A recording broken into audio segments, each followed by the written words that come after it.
Dear students, welcome to another video of Financial Accounting Insurance Claim। आज हम लोग loss of stock का practical question करके देखेंगे और जानेंगे कि किस प्रकार से हम लॉस ऑफ स्टॉक का क्लेम कैलकुलेट कर सकते हैं।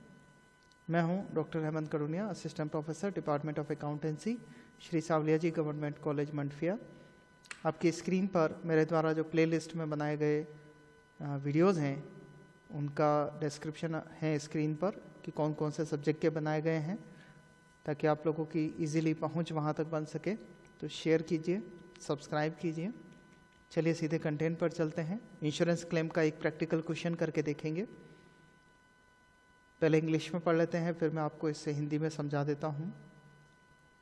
A firm took out a fire policy containing an average clause to cover a stock of rupees 15,000.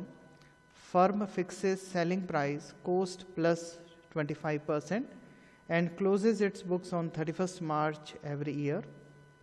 A fire occurred on 31st December 2020 at Godown and destroyed the stock. The salvage value of stock was rupees 7,000. During the period of 9 months immediately preceding the date of fire, purchases amounts to rupees 72,000 and sells rupees 60,000. Firm's stock on 1st April 2020 was 26,500. Determine the claim amount. एक firm ने 15,000 रुपये की fire policy ली औसत वाक्यांश के साथ में।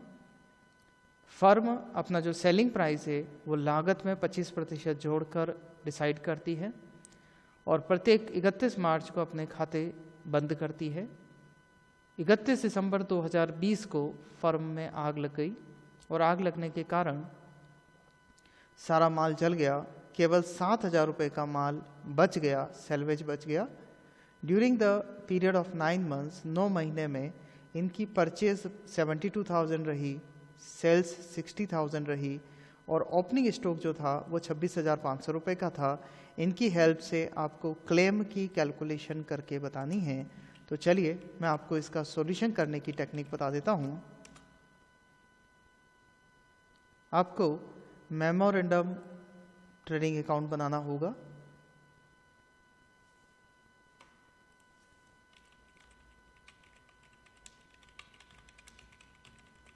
For the period, खाते बंद किए थे 31 मार्च को, तो 1 अप्रैल 2020 से आग लगने की तारीख है 31 दिसंबर 2020, वहाँ तक आप कैलकुलेशन करेंगे। ट्रेडिंग अकाउंट का फॉर्मेट बना लेते हैं। पर्टिकुलर अमाउंट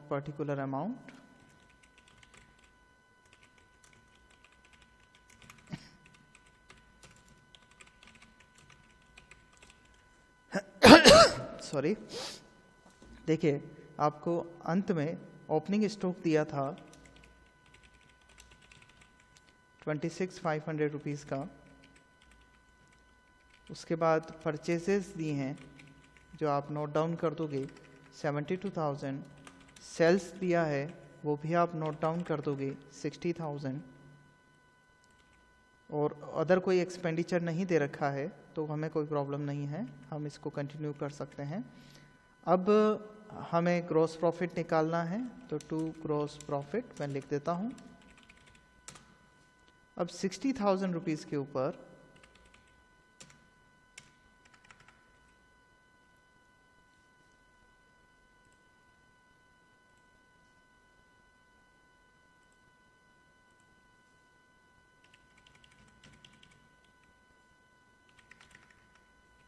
इनटू क्वेश्चन की लाइन पढ़ेंगे। आपको दिया था firm fixes selling price cost plus 25%। तो फर्म की जो सेलिंग प्राइस है वो लागत पर 25% जोड़ के की जाती है। तो आप इस तरीके से वर्किंग बनाएंगे कि माना कि लागत 100 रुपये थी, प्रॉफिट 25% हुआ, तो जो सेलिंग प्राइस हुई वो 125 रुपये हुई।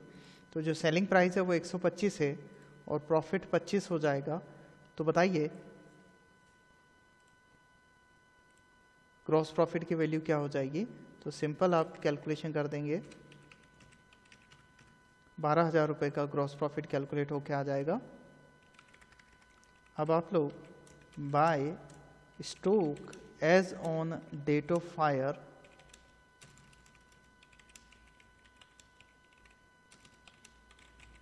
बैलेंस शीट फिगर निकाल लेंगे।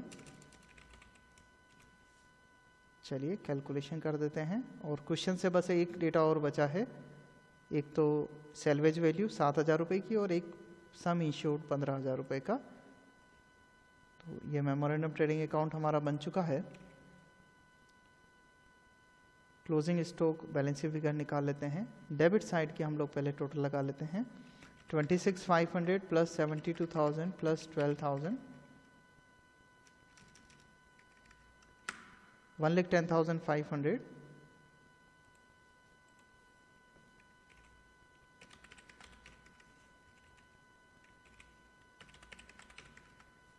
Minus 60,000,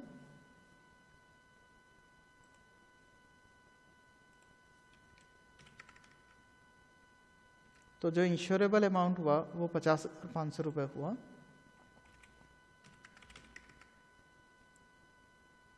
stock as on date of fire, और आपको सेल्वेज वैल्यू दे रखी है 7,000 रुपीज़ क्वेश्चन में। तो हम लोग एक फॉर्मेट में बना लेंगे, calculation of loss of stock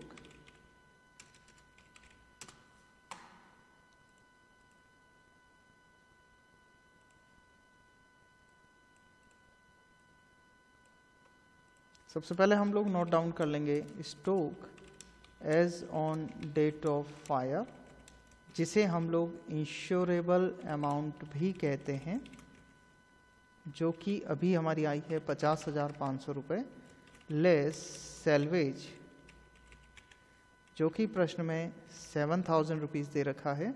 तो loss of stock value calculate हो जाएगी, 50,000 में से 7,000 माइनस कर दोगे 43,500। और अब एवरेज क्लोज की बारी आती है, तो आपको ये चेक करना होता है कि क्या इंश्योरेबल अमाउंट सम इंश्योर्ड से ज़्यादा है। यदि है तो एक फॉर्मूला यूज़ करेंगे। तो इंश्योरेबल अमाउंट अभी हमारा है 50,500 जो हमने बैलेंस शीट फिगर निकाला था, और सम इंश्योर्ड क्वेश्चन में दे रखा है 15,000, और हमारा जवाब आ रहा है कि यस सर इंश्योरेबल अमाउंट सम इंश्योर्ड से ज़्यादा है। तो इस दशा में आपको नेट क्लेम का फॉर्मूला रखना पड़ेगा, और नेट क्लेम का फॉर्मूला आपका जो है वो आप याद करोगे, loss of stock into some insured divided by insurable amount. Values रखेंगे, तो मैं स्प्लिट करता हूं ताकि आपको मैं वैल्यूज़ ऊपर की तरफ बता सकूं कि वैल्यूज़ कहां से आ रही है। देखिए सबसे पहले तो लॉस ऑफ स्टॉक पे आते हैं।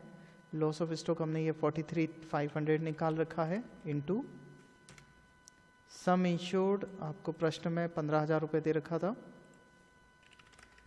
डिवाइडेड बाय इंश्योरेबल अमाउंट हमने ट्रेडिंग अकाउंट के मेमोरेंडम ट्रेडिंग अकाउंट के क्रेडिट साइड में बैलेंस शीट फिगर निकाला था जो कि 50,500 रुपये है।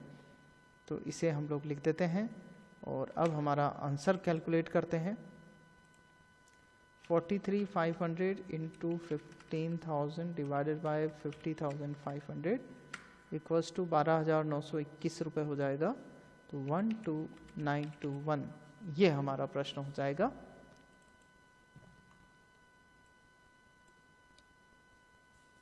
तो देखिए ये था क्वेश्चन, और इसका सॉल्यूशन हम लोगों ने कर दिया है कि प्रश्न में आपको परचेज दे रखी थी, सेल्स दे रखी थी, ओपनिंग स्टॉक दे रखा था, और इसकी मदद से हम लोगों ने मेमोरेंडम ट्रेडिंग अकाउंट बनाया। ग्रॉस प्रॉफिट के लिए इन्होंने कहा था लागत में 25% जोड़ा जाता है, तो लागत में जब भी लिखा हुआ होगा 25/125 या 20% है तो 20/120 हो जाएगा। Stock as on date of fire जो कि इंश्योरेबल अमाउंट है, आप बैलेंस शीट फिगर निकालेंगे। फिर लॉस ऑफ स्टॉक कैलकुलेट करेंगे, stock as on date of fire minus salvage equals to loss of stock. Average clause का फॉर्मूला तभी लगेगा जब इंश्योरेबल अमाउंट सम इंश्योर्ड से ज़्यादा हो। अगर ज़्यादा है तो आपको नेट क्लेम का फॉर्मूला रखना है, loss of stock into sum insured upon insurable amount. रखने पर हमारा आंसर आ गया। तो आपको मैं प्रैक्टिस के लिए इसी क्वेश्चन में कुछ चेंज करते हुए आपको वैल्यूज दे रहा हूं।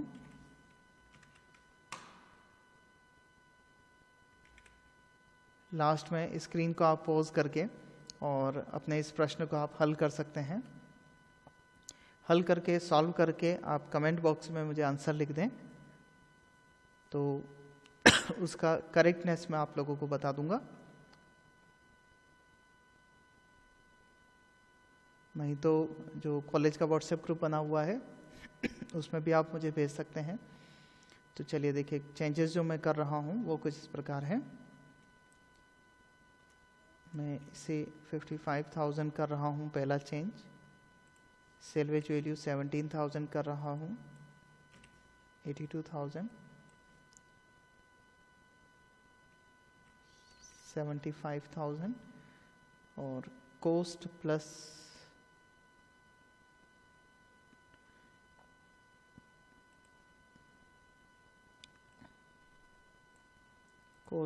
की जगह सेलिंग प्राइस 25% ऑन सेल्स।